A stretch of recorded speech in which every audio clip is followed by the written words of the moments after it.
नमस्कार, मी Ranjana. Home cook Ranjana चॅनलवरती आपल्या सर्वांचं पुन्हा एकदा स्वागत आहे. आजची रेसिपी काय करणार आहे, रेसिपीला सुरुवात करूया. रेसिपी संपूर्ण बघा आणि माझ्या चॅनलवरती तुम्ही नवीन असाल तर होम कुक रंजना चॅनलला जरूर सबस्क्राईब करा आणि बाजूचं बेल आयकॉनसुद्धा प्रेस करा, म्हणजे माझ्या येणाऱ्या रोजच्या नवीन रेसिपीचं नोटिफिकेशन तुम्हाला मिळेल. पदार्थ कुठला आहे, चला तर मग रेसिपीला सुरुवात करूया. तर मंडळी, आजची रेसिपी हे बघा, छोटीशी वाटी मी खाली घेतलेली आहे. बरोबर अंदाज काढलेला होता की अर्धी वाटी फक्त आपल्याला पाणी इथे राहणार आहे. ते बघा, फक्त अर्धी वाटी पाणी आपलं या चण्यांमधलं आहे. तर हे पाण्याचा पण वापर आपण जर इथे पाहिजे असेल तर करणार आहोत. तर सगळ्यात आधी तर आपल्याला चण्याचे वडे बनवण्यासाठी काय करायचं आहे, हे गाळून जे घेतलं आपण आता चाळणीमध्ये हे चणे, तर आपल्याला हे मिक्सरमध्ये छान बारीक पेस्ट याची करायची आहे. तर एका मिक्सरच्या भांड्यामध्ये मी हे चणे टाकून घेते आणि हे आपल्याला फिरवून घ्यायचे आहेत. किती बारीक करायचे आहेत ते मी इथे दाखवणार आहे. ह्या पद्धतीने हे फिरवून घेतलेले आहे. राहिलेले परत मी ह्याच्यामध्ये घालते.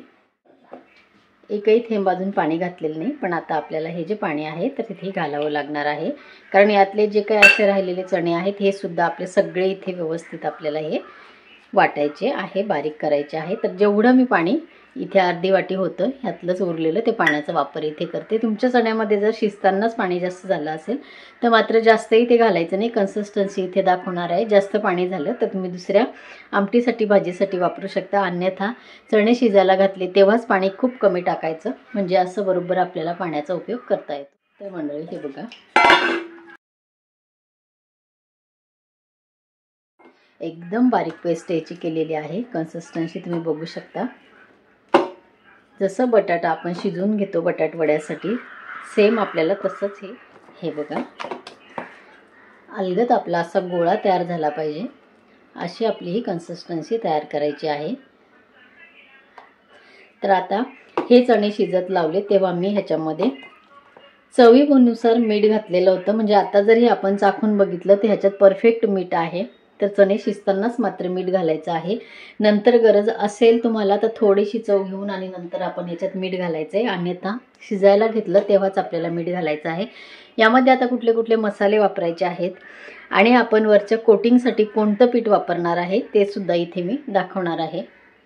तर मंडळी इथे बघा, एक चिमटीवर मी घेतलेले आहे हिंग, अगदी 2 चिमटे मी हळद घेतलेली आहे, 1.5 टीस्पून मी घेणार आहे धनी पावडर आणि चवीनुसार इथे घेणार आहे मिरची पावडर. पण ह्याच्यातले काही मला फिक्के ठेवायचे आहेत. तर बघा, एवढंच हे मी मसाले सध्या घातलेले आहेत. तर यामध्ये आता आपल्याला बारीक कापलेली कोथिंबीर घालायची आहे. तर मंडळी हे बघा, कोथिंबीर भरपूर प्रमाणामध्ये इथे घालणार आहे. तर इथे बघा, कोथिंबीर मी स्वच्छ धुवून घेतलेली आहे.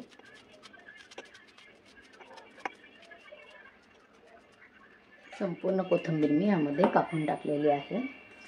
मीठ मी मगाशीच सांगितलं की चणे शिजताना मी मीठ घातलेलं आहे, त्यामुळे आता मीठ याच्यामध्ये घालणार नाही. तर मटार दाणे पण इथे घालायचे आहेत.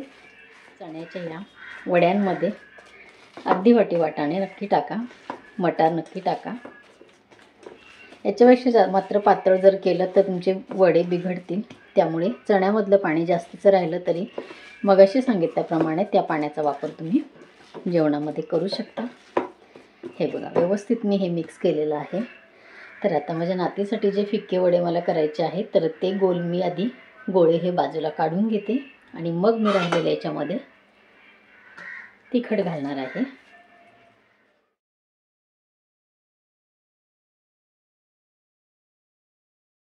माझ्या चॅनलवरती मी चटण्यांचे बरेचसे प्रकार दिलेले आहे. लसणाची लालबुंद कलरची झणझणीत चटणी मी दाखवलेली आहे. तर त्या चटणीची रेसिपी तुम्ही बघू शकता. त्या चटणीबरोबर हे वडे अतिशय स्वादिष्ट लागतात. तर 5 मी हे गोळे फिक्के बाजूला करून घेतलेले आहेत आणि आता याच्यामध्ये घालायचं आहे आपल्याला तिखट. तिखट तुम्ही तुमच्या आवडीप्रमाणे इथे घेऊ शकता. तुम्ही बघा, 1 भरून टीस्पून मी इथे लाल मिरची पावडर घेतलेली आहे.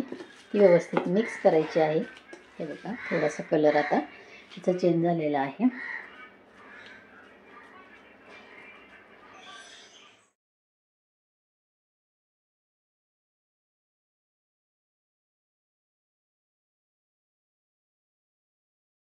सगळेजण खूप लांब लांबून रेसिपी बघता, मलाही खूप छान वाटतं. तसेच ही रेसिपी बनवायलाही अतिशय फार अवघड नाही आहे, खूप सोपी आहे. तर रेसिपी संपूर्ण बघा.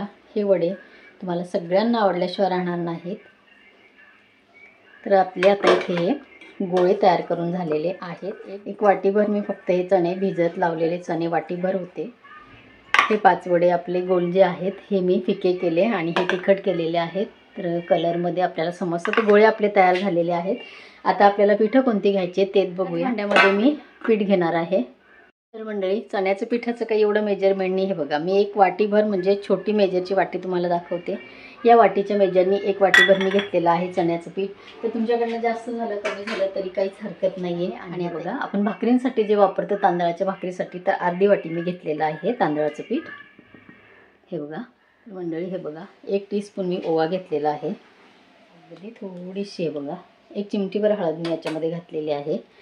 आणि आतमध्ये आपण व्यवस्थित जे वड्या घातलेले त्यामध्ये मीठ आपलं पद्धतशीर आहे. आता फक्त वरच्या जे सारणापुरतं जे आपण कवर बनवणार आहोत त्यापुरतंच फक्त आपण इथे चवीपुरतं मीठ घ्यायचं आहे. तर जसं तुमचं पीठ असेल जेवढ्या प्रमाणामध्ये तसं आपल्याला इथे मीठ घ्यायचं आहे. मंडळी, 1 चिमटीमध्ये बसल फक्त एवढा घ्यायचा आहे बेकिंग सोडा. तर इथे आता बघा गरजेनुसार पाणी घालून आणि याची कन्सिस्टन्सी पिठाची मी तुम्हाला दाखवणार आहेच. कढईमध्ये मी एकीकडे गॅसवरती तेल गरम करत ठेवलेलं आहे. खूप झटपट आपले हे वडे तयार होणार आहेत.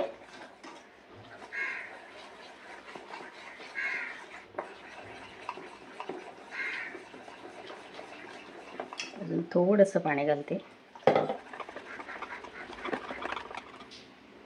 या पद्धतीने आपल्याला हे बॅटर तयार करायचं आहे. या पद्धतीने बॅटर आपल्याला हे करायचं आहे. आधी मी जे फिके गोळे आहेत ते ह्याच्यामध्ये बघा टाकून असं बरोबर आपलं हे वड्यासारखं कोटिंग याला बसलं पाहिजे. एवढंच आपल्याला हे पातळ करायचं आहे. तेल आपलं व्यवस्थित गरम झालेलं आहे. तर आता आपल्याला हे जास्ती नाही, फक्त 2 वडे आपण ह्याच्यामध्ये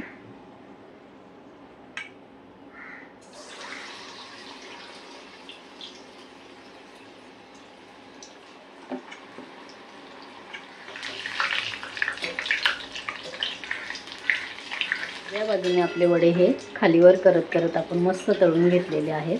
वड्यांची साईज बघा किती छान झालेली आहे आणि कलरही तुम्ही बघू शकता वड्यांचा कसा आलेला आहे ते.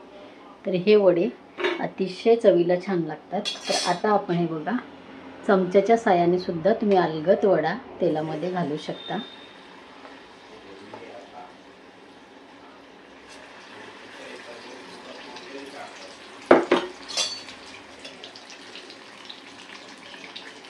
एकदम छान आपले हे वडे तयार झालेले आहे. तर त्यानंतर तिखटही वडे असेच आपण तळून घेणार आहे. तर मंडळी, इथे आपले संपूर्ण वडे तळून झालेले आहेत. तिखट वडा आपण खाल्लेला आहे. तर ह्या पद्धतीने वडे करून बघा, तुम्हाला सुद्धा ही रेसिपी आवडल्याशिवाय राहणार नाही. या पद्धतीने चण्याचा वडा नक्की करून बघा. तुम्हाला ही रेसिपी आवडली असेल तर इतरांना शेअर करा आणि माझ्या चॅनलवरती तुम्ही नवीन असेल तर ओम कुक रंजना चॅनलला सबस्क्राईब करा आणि बाजूचं बेल आयकॉनसुद्धा प्रेस करा, म्हणजे माझ्या येणाऱ्या नवीन रेसिपीचं नोटिफिकेशन तुम्हाला भेटेल. परत भेटूया असंच एका छानशा रेसिपीबरोबर. तोपर्यंत बाय बाय.